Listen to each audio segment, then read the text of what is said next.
na nga mga chong, marami tayong basketball updates. Barangay Ginebra, todo na ang paghahanda para sa kanilang kampanya ngayong All Filipino. Barangay Ginebra, naghahanap ng big man sa unrestricted free agency. Ito nga ang kupunan ni Coach Team ay hindi pa nakapaglalaro ngayong All Filipino. Pero ine-expect na nga ng karamihan, maging si Coach Team, na magiging problema nila ang painted area dahil tanging si Japet lang yung kanilang maasahan sa center position. Meron ngang Troy at Jamie Malonzo pero hindi naman sentro yung laro ng dalawang yan. Naramdaman ng Ginebra yung problema na yan last conference at mas lalo nilang mararamdaman yan ngayong All Filipino, lalong-lalo na kapag nakatapat nila yung mga kupunan na mayroong malalaking big man gaya ng San Miguel Beermen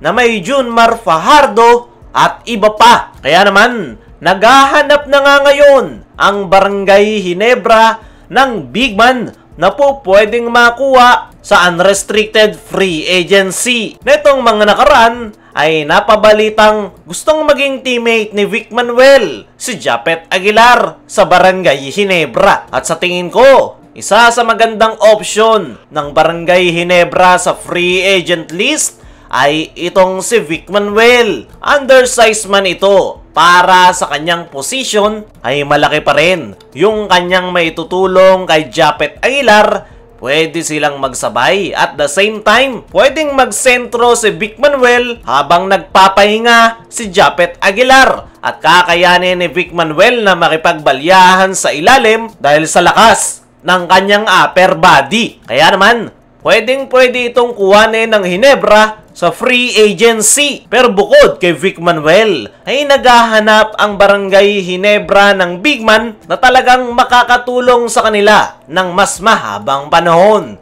Ang priority nga nila ay isang bata, agile, na makakasabay sa sistemang ginagamit ni Coach Tim Cone. At sa katangian nga na hinahanap na yan ng Barangay Ginebra, ay malabo silang makakuha niyan sa free agent list. Kaya naman, kung gusto talagang solusyonan ni Coach Team yung kanilang problema sa center position, ay kinakailangan talaga nilang mag-execute ng trade dahil yung hinahanap nilang big man ay active at naglalaro sa PBA. Napabalita nga na itong nakaraan na isa sa sinisipat ni Boss Al Francis Chua ay itong batang big man ng Terra Firma na si Ken Mark Carino. Pwedeng-pwede nga ito sa triangle offense ni Coach Team. Isang agile big at mukhang makakasabay naman ito sa triangle offense. Ang problema lang ng Barangay Ginebra ay nahihirapan silang makipag-trade ngayon sa Terra Firma Jeep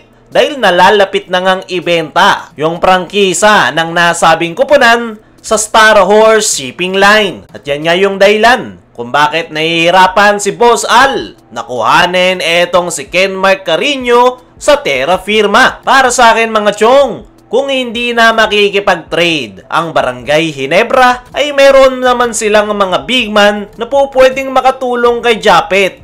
Nandyan, etong si Ben Adamos. Kailangan lang nito ng playing time para maibalik yung kanyang kumpiyansa sa paglalaro at naniniwala ko na makakatulong ito sa loob ng painted area. So ngayon ay susubukan at titignan muna ng management kung magiging maganda ba yung kanilang performance nang si Japet lang yung kanilang aasahan sa ilalim. Pero expected talaga na gagalaw ang Ginebra para kumuha ng additional big man. Dumako naman tayo dito sa kabilang balita. Barangay Ginebra, todo na ang paghahanda para sa kanilang kampanya ngayong All Filipino. Ilang araw bago yung magiging debut game ng Barangay Ginebra ngayong conference, ay todo na nga yung paghahandang ginagawa ngayon ng kupunan ni Coach Tim Cone. Maraming ang hinahabol at kinakailangang ayusin ang Barangay Ginebra sa kanilang team practice.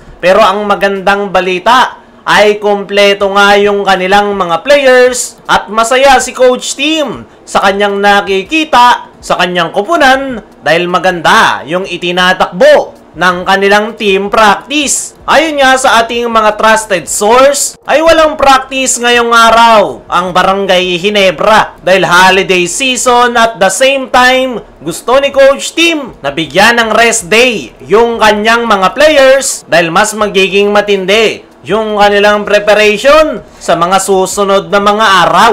I-expect ng araw ng Barangay Ginebra fans na bagong Barangay Ginebra yung kanilang makikita ngayong All Filipino. Dahil ngayong conference pa lang talaga natin makikita yung full potential ng bagong rebuild na lineup ng Ginebra. Dahil dyan talaga masusubukan kung hanggang saan ang makakaya ng kanilang mga local players. Pero kung si Coach Tim ang tatanungin, ay kumpiyansa nga ito na malayo ang mararating ng kanilang kampanya ngayong All Filipino. Dahil first conference pa lang daw ay hinanda na ni Coach Tim yung kanyang mga players para sa All Filipino. Kaya naman, konting adjustment na nga lang daw yung kanilang kinakailangan gawin at magiging handa na ang kanyang kupunan. Kaya mga chong, ano ang masasabi nyo na puspusan at mukhang handa na ang Ginebra sa All Filipino? Ano rin yung masasabi nyo na naghahanap ang Barangay Ginebra ng big man sa free agency? I-comment mo lang dyan sa ibaba.